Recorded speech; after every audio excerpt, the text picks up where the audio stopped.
host Petra. I'm here today with my lovely daughter Natasha. Hello. We're knitting. We are a podcast that talk about all about our knitting. We've got the giggles now. Yeah, we talk about our knitting projects.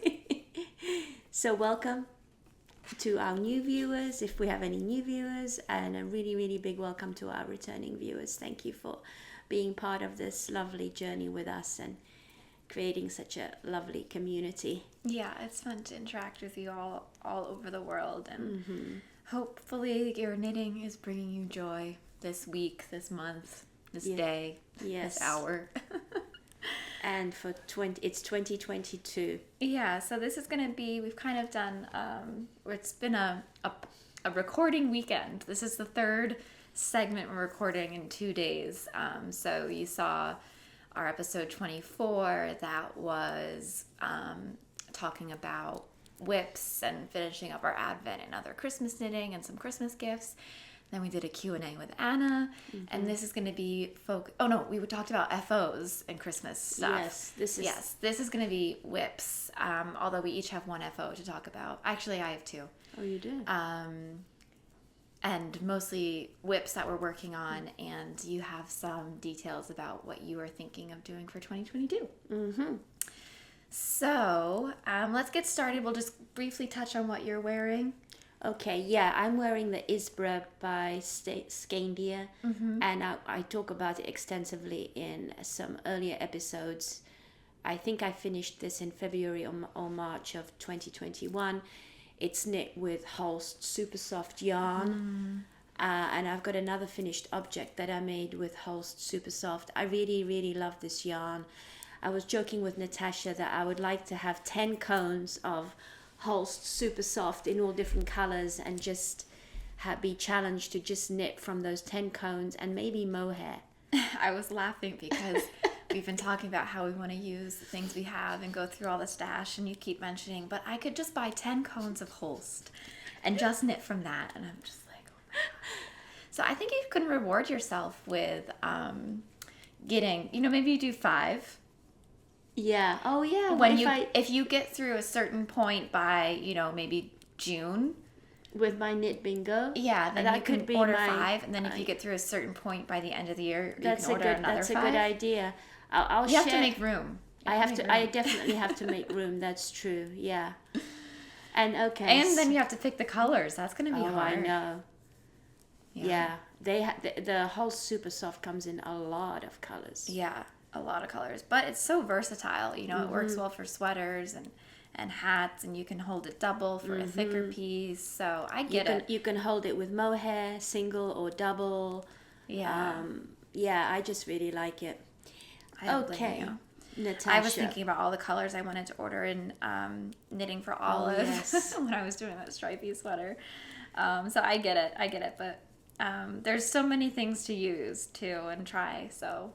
I know, that's the thing. New shiny yarn will come along. Yeah. Do you think mohair's here to stay for a little while? I feel like that's been a trend for a while, and I feel like it's not really going anywhere. Like, I feel like speckled indie dyed yarn isn't as popular anymore. Yeah. It's still popular, but it's not as prominent as I think it used to be maybe 5 years ago. I think non-superwash is really coming into its vogue now. Yeah. A lot more than it was. But you're right. Holding mohair with everything has been popular for a while. I always think of the grocery girls. Cut this out. I first became really aware of holding mohair with everything from the grocery girls. They used to joke, well, just hold mohair with everything. Yeah, and like a lot of petite knits patterns have it. So and espace tricot too. They hold mohair. That's interesting. I was kind of slow to the mohair. I could do with a lot of mohair. If I was, instead of 10 cones of Holst, I would like a ton of white mohair, a ton of light gray mohair, a ton of like dark gray mohair, and a ton of black mohair, and then I would hold that with everything. I have just a little bit of mohair, but not that much in my stash. Yeah. Yeah, that's interesting. So anyway, what are you wearing? Okay, so this is my Watayuki. It's a Japanese pattern, so apologies if I've saying this wrong. By Natsuko Iida, I believe. So I knit this. I was knitting this around last Thanksgiving 2020. And the reason I'm wearing it is because I'm making another one. This yarn, I forget exactly, I should have looked it up. I forget exactly what this yarn was, but it's classified as a bulky yarn, and this is a bulky pattern. So I'm going to jump right into my WIP here. But it's bulky, but it's incredibly light. Yeah. It's knit at a loose gauge. It's the kind of yarn that has sort of that mohair already built into it. You don't need to hold mohair with it. No. And I knit this on size 10 needles. Wow. So you may remember from a couple episodes ago when we were in Northampton, we bought this yarn from Northampton Wools, this Peru tweed by Lana Grossa. And the one I got has these copper and red flecks. So I was excited to cast something on with this. And this is classified as an Aran weight yarn. So I looked at a ton of Aran weight projects, and because this is dark and tweedy, I knew I didn't want to do something with texture or too much of a pattern because it wouldn't really be able to see it. So I wanted a pretty simple project, just that was mostly knit, but with some interest. And I couldn't. I wanted another mock neck, and I just was like, well, I really like the way this pattern came out. Mm-hmm. So it fits you well. So I might. I think I'm going to do another one. The thing is, this is a different weight yarn. So I'm knitting the medium this time.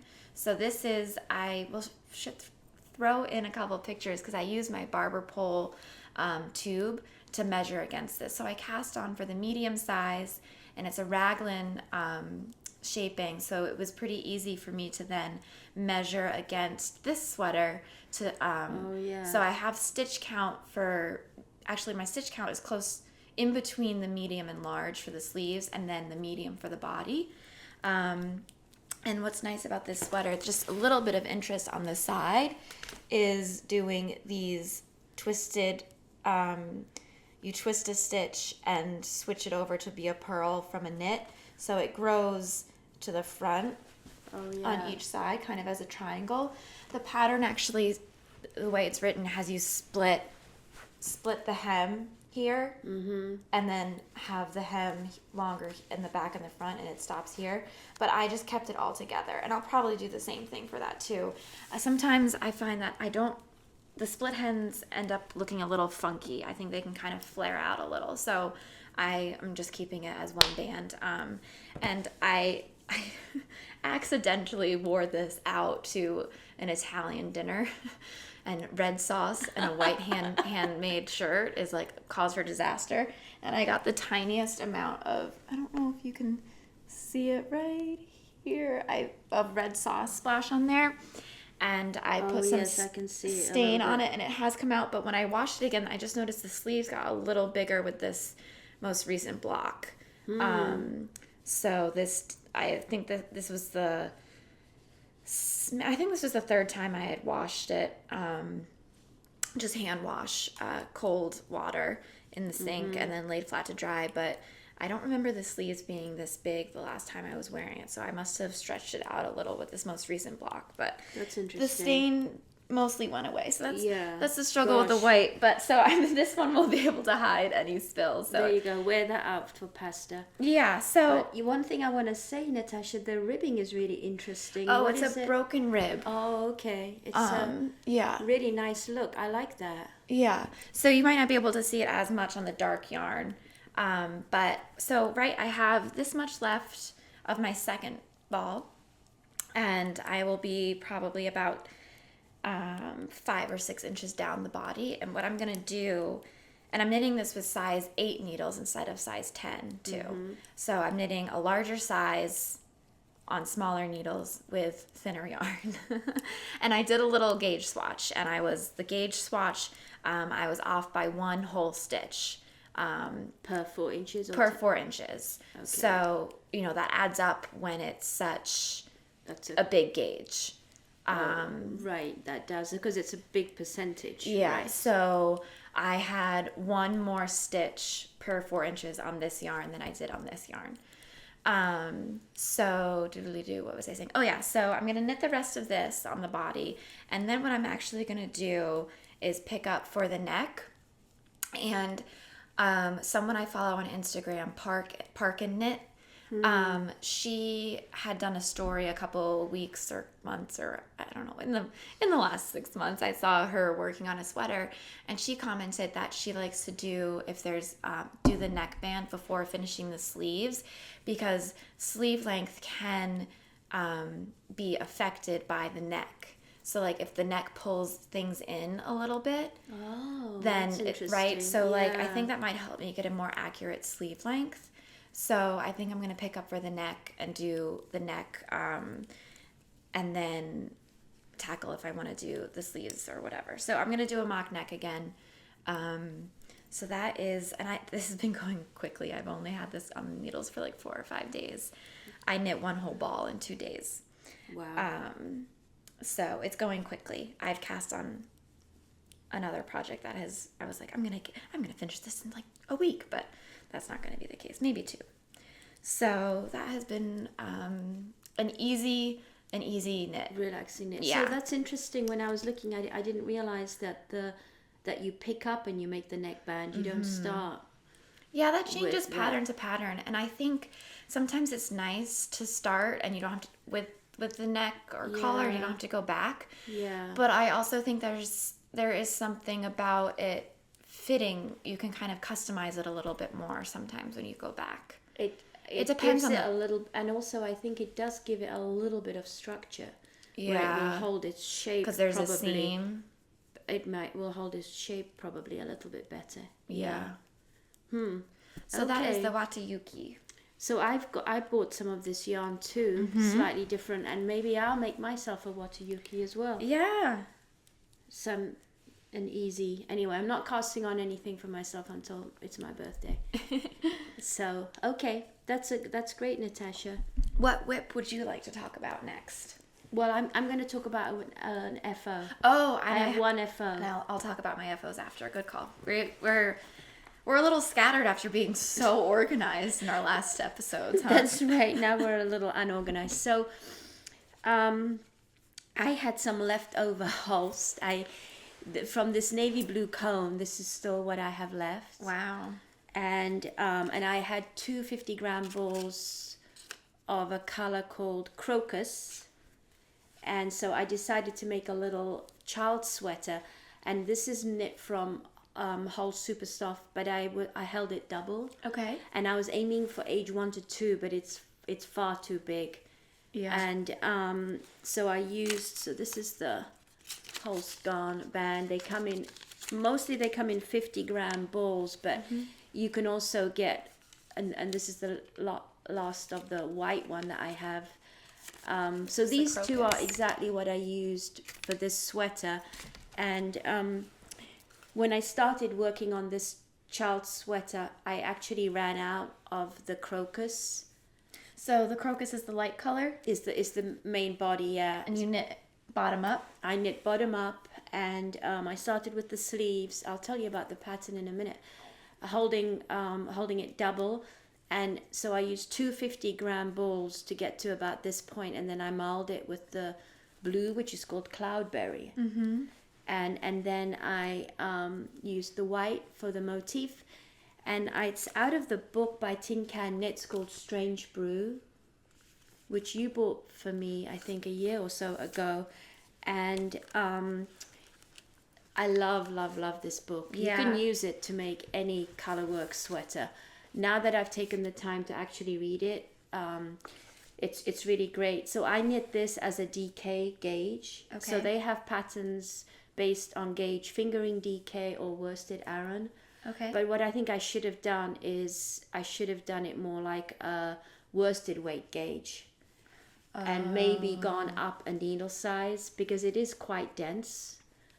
And that's partly why it ended up being this big. And so if I had then cast on the smaller size, it would have been a 1-2. But one of Anna's colleagues had a baby boy that weighed 10 pounds. Whoa. Oh my God. So we're gonna send this Because that's gonna be a big baby. Yeah, we're gonna send it to this baby, and hopefully he'll be able to wear it in a year or so. But I'm definitely want to make some more sweaters using this book. So there's some actual patterns in here, and this was one. It's called the Dog Star. It's actually in here. It's 3 little motifs. Yeah. But there's a lot of motifs that you can design your own sweater. You can knit bottom up, top down. Oh wow, they have wedge.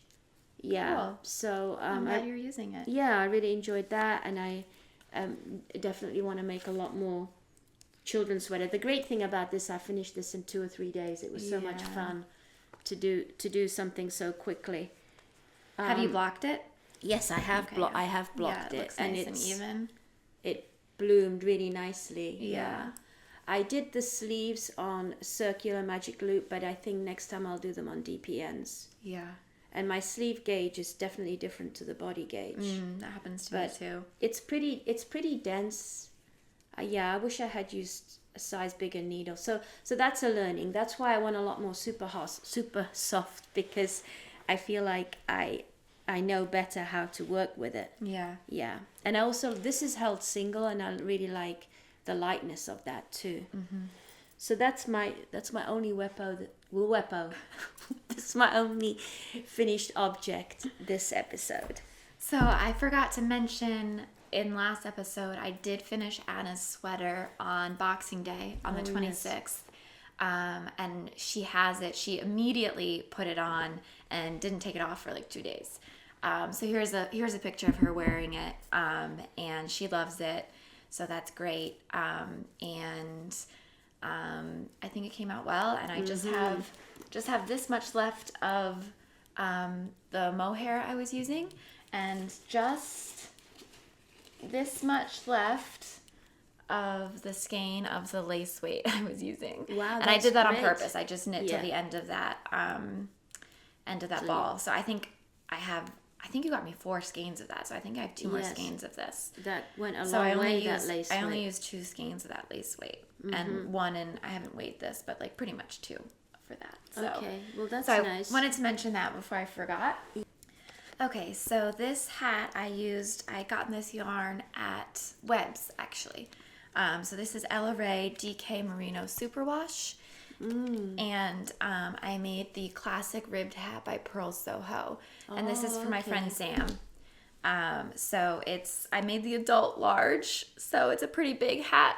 Oh, yeah. But he kind of wanted that. So, and he's got a big head. So I will give that to him in the next week or 2. So this knit up pretty quickly, but man, 1 by 1 rib, gosh, is tough on the hands. I don't know, why is that? Because you're just like switching back and forth. Yeah.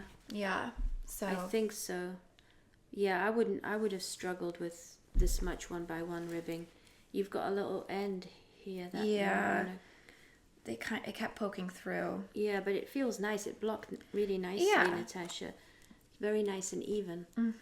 And that's a nice earthen color. That's what he wanted, right? He wanted an earth tone, so I think this is pretty earth tone. Yes. It's like green with some flecks of orange. Did you use, so that was 100 grams? Yeah, and I used almost the whole skein, and the pattern says use size 3 needles. I actually used size 4. Because wow, that would have been really tight, size 3. Yeah. It's I wanted a little bit more squishiness. Yeah. So. Nice. Okay, so more whips. Yeah, so I just started a sweater for the same baby that was supposed to get that big colorwork sweater, a little boy that was born in October, and I just decided to do something more straightforward that would fit him for the rest of this winter, hopefully. This is the 6-month size, and it's the pattern. It's a free pattern I found on Ravelry last night called the Good Old Raglan, and you can do stripes, and I'm just using DK weight super soft yarn from my stash, so it'll be easy. It can be machine washed and dried. Yeah. Oh, it's so soft. And it's really soft. Yeah. Yeah. So I think that this is going to go really quickly. So this is my current WIP. And then I've made some progress on that Batwing sweater. let me talk about, do you have another WIP after that? Not a specific WIP, no. Then I'm just going to talk about summing up all my WIPs. Okay, I have 2 more WIPs. So okay, maybe you go then, Natasha. I'll do one, then you can do the purple thing, then I'll do another. Okay. Okay, so back in 2018, I started the Optic blanket, also by Purl Soho. And I had swiped some yarn from you. Let me grab the labels. Oh, yes, I remember that yarn. That's an interesting yarn. Okay, so you had, I think, 8 or 10 balls of this. Mm-hmm. I hope we have it in your stash how much you had. I think so, yeah. And this is Trendsetter Yarns Frontier. And it is 52% wool, 48% acrylic, made in Italy. And then the other yarn I'm using is this Lamb's Pride worsted. And I think you had 10 of these. So the Optic blanket, you kind of make these, you make a ton of squares and they end up being these kind of stripes. So because this is obviously color changing from white to gray and black, sometimes it merges with this. Oh, yeah. So each square is completely different. That's great. That makes it really interesting. Yeah. And the way the pattern is written, you actually join them as you go.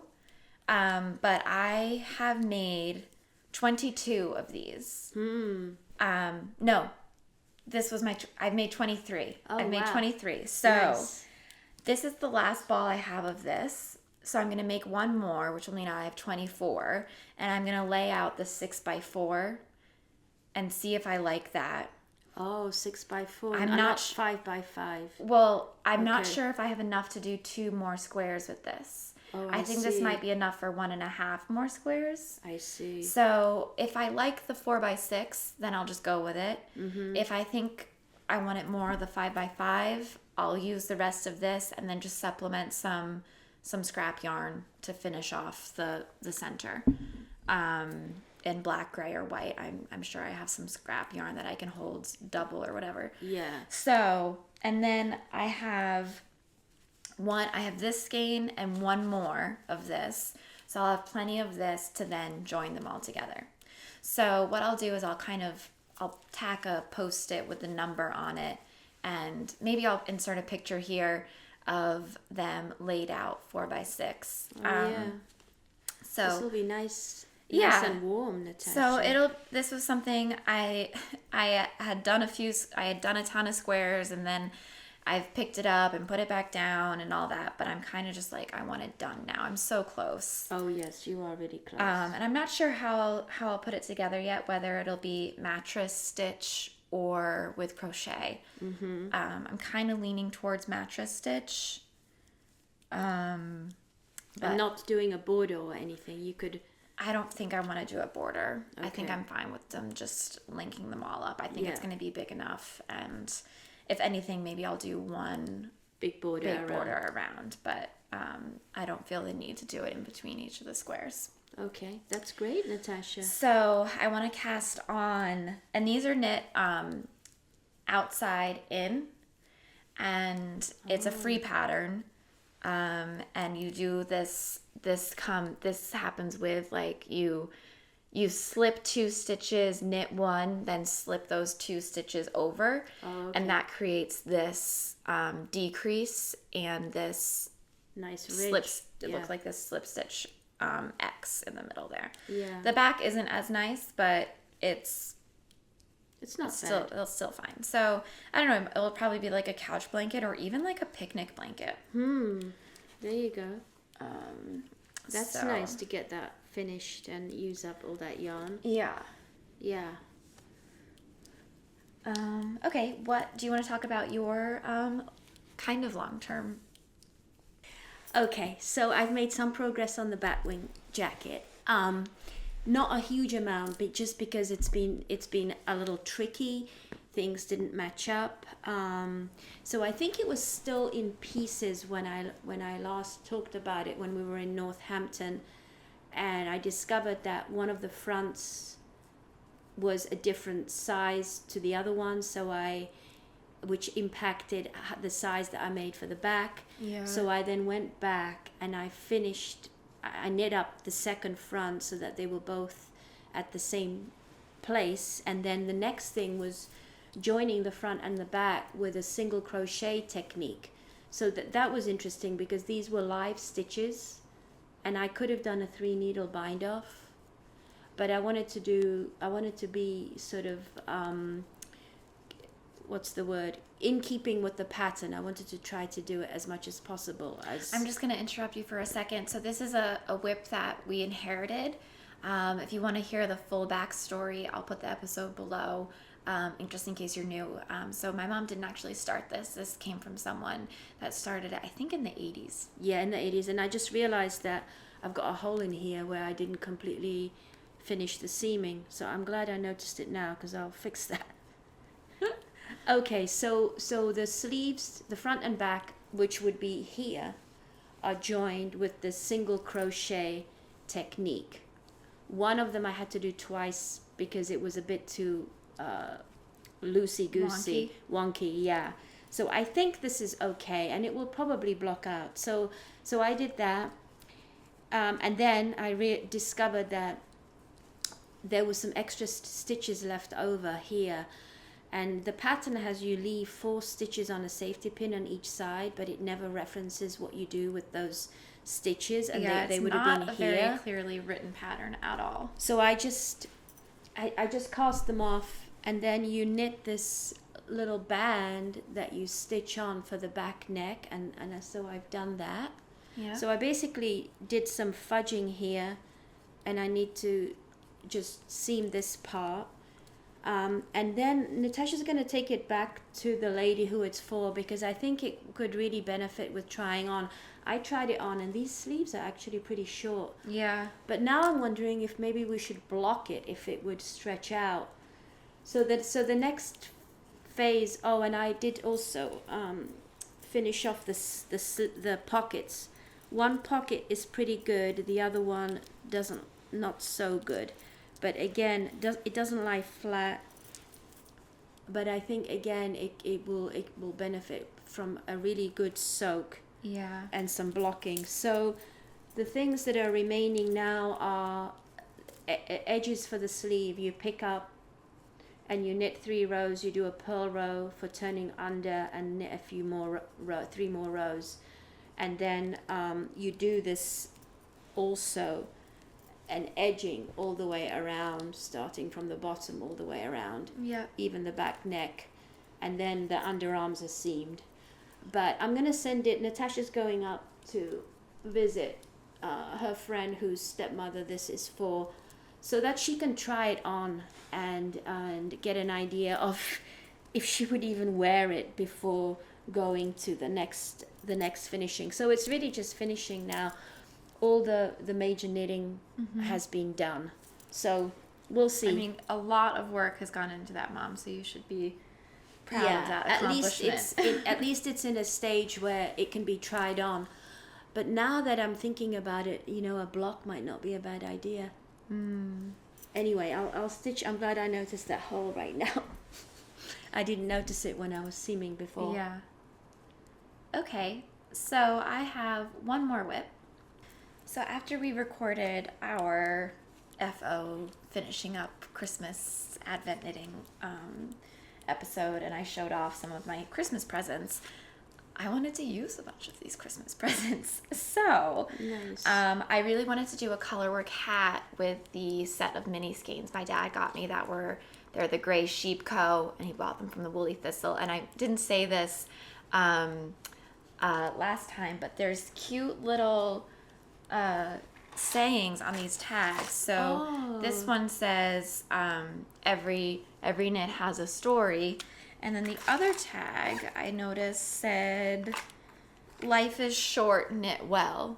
Which I think is nice. cute. Yeah. I didn't notice that either. I must have been in my COVID fog still. Yeah. So I wanted to do a colorwork hat with these 4 skeins.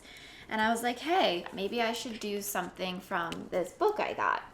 So there are 2 hat patterns in here, and I did look a little on Ravelry to see the fingering weight color work to kind of help gauge some of the actually see how many stitches to cast on.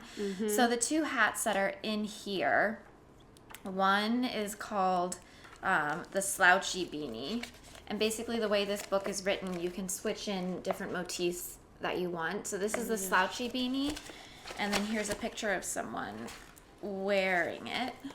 Oh, that is very slouchy. And then the other one, which I'm doing, is called the scalloped edge beanie, which is like this.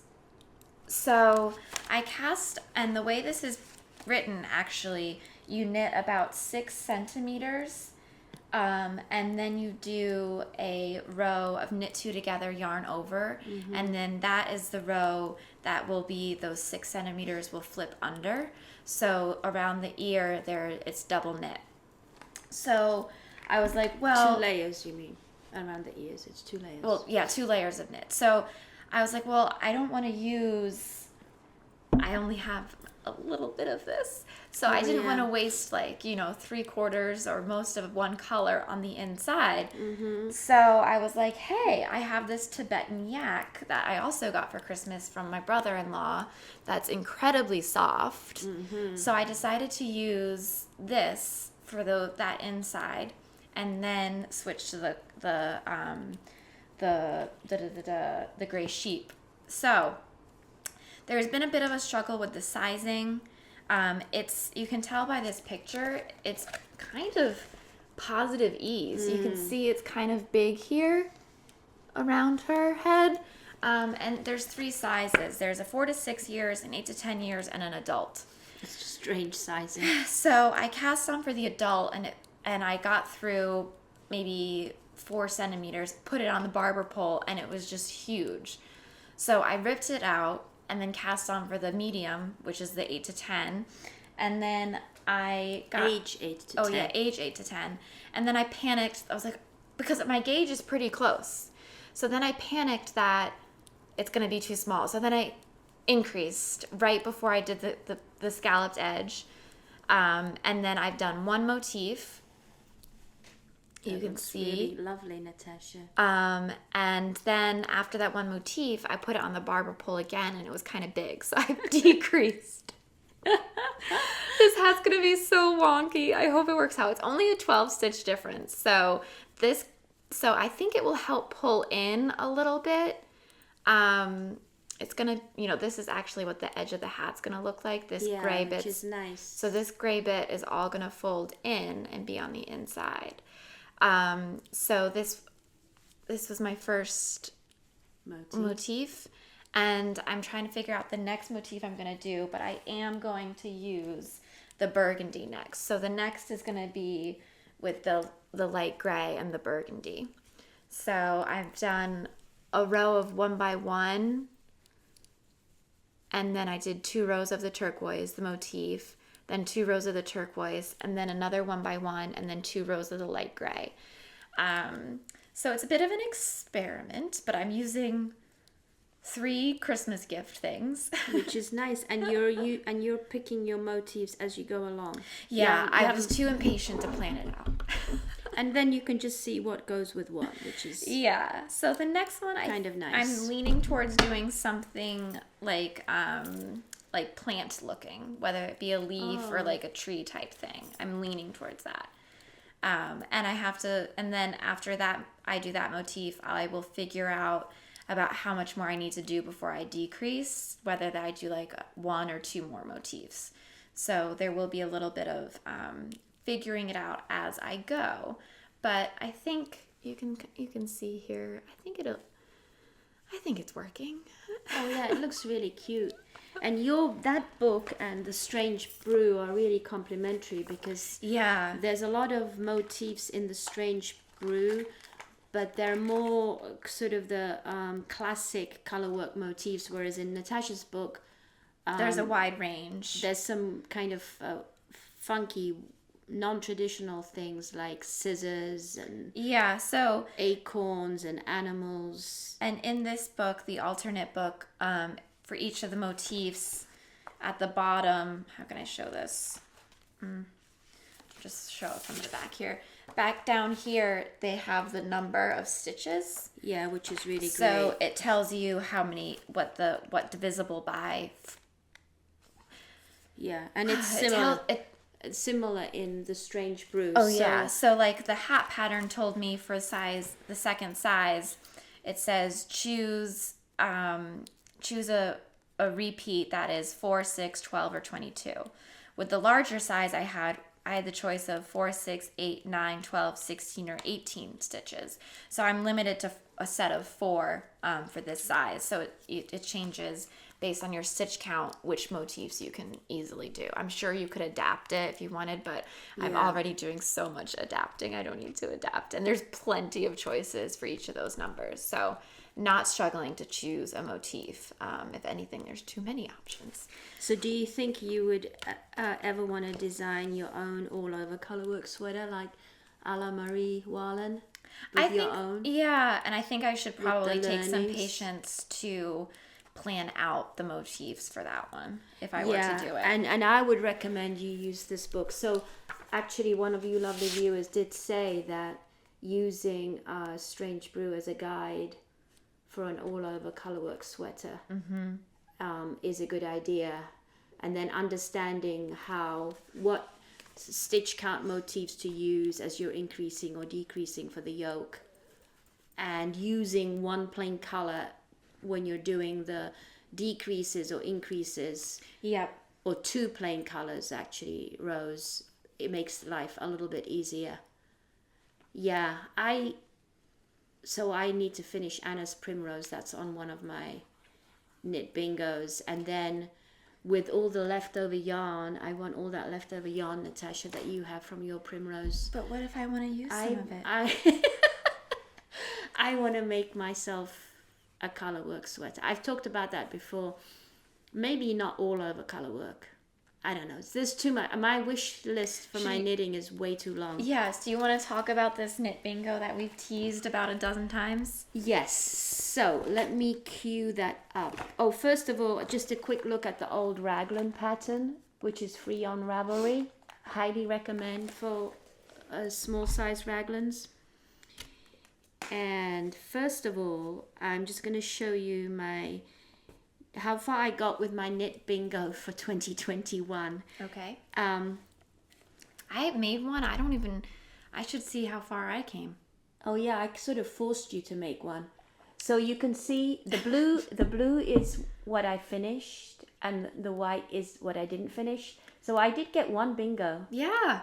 And you were close with others. So I've out of this knit bingo, I made I didn't do 9, so 25. So I knit 14, if my maths is correct here. No, 16. 16 and 9 is 20. 16. I finished 16 squares in my knit bingo, but I got 2 bingos. Diagonally. Oh, yeah. Diagonally and straight. So that means I can buy myself 2 cones of supersoft. Wait, this is only a 4x5. Oh, because it's not all showing up. Gosh, it's the size is split over 2. It is 5x5. Yeah. So you didn't quite get a diagonal. So I only got 1 bingo. The Istek socks. Okay, so That's okay. So I got 1 bingo out of that. So that's one cone of Holst super soft. Oh, so for every bingo you can get a cone? So. Okay. I think so. Wow, that's some motivation. That is a lot of motivation. So I sketched out, when I was sketching out my knit bingo for 2022, I went through this exercise of pulling out every single WIP that I had. And I think I talked about it in our previous episode. It was 30-ish. So I wanted to include some of those as a finishing goal. I'm sort of committed to trying to finish at least 1 a month for 2022. Oh, wow. So my current kind of old WIP stand at 8 that I'm going to frog. Okay. And 22 to finish. Wow. Which is still a lot. Wow. Are they, and of those 22, are they in like a very wide range of status? Like some very beginning, some close to finish? Or have you assessed that yet? I haven't completely assessed that, but the things that I had just started and made little progress on are in my to rip out pile. Okay. Because I'm probably not that excited about them anymore. Right. Most of the WIPs, of the 22 WIPs, have good progress on them. Okay. There's a couple of easy ones like socks where one is done, the second one, I think there's a couple of sock WIPs. Maybe there's like one sleeve left or something like that. Yeah. Okay. So those are all my sort of old ancient WIPs. So for my own challenge that I made for myself, a UFO counts as something that was started, pre-22. Pre-2022? Pre-2022, yeah. Okay. Anyway, so I made one knit bingo square and I thought, gosh, there's still a lot more that I want to make. So that was 25. You made a square of 25 and you're like, wait, I need more. Yeah, so I made another square because I'm also toying with the idea of making a hat for everyone on my work team, which is 7 for Christmas. Wow.